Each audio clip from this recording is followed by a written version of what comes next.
বকলিয়াঘাট নগৰত কদৰ্যময় পৰিৱেশে বিৰাজ কৰিছে। কাৰ্বি আংলং জিলাৰ বকলিয়াঘাট নগৰত ক্ৰমাৎ দুৰ্গন্ধময় পৰিৱেশে বিৰাজ কৰিছে।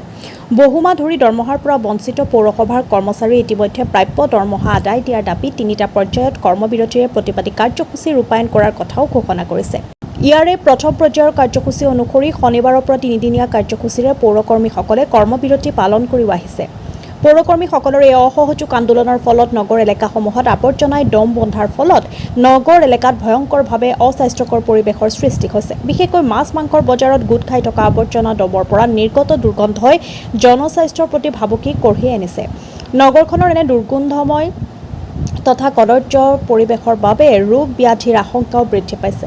নগৰ এলেকাত এনে উশাহ ল'ব নোৱাৰা পৰিৱেশে স্বাভাৱিকতে ব্যৱসায়ী তথা গ্ৰাহকসকলৰ মনত ব্যাপক প্ৰতিক্ৰিয়াৰো সৃষ্টি কৰিছে। কাৰ্বি আংলঙৰ পৰা জয়দীপ দাসৰ ৰিপৰ্ট, নিভাজ অসম লাইভ।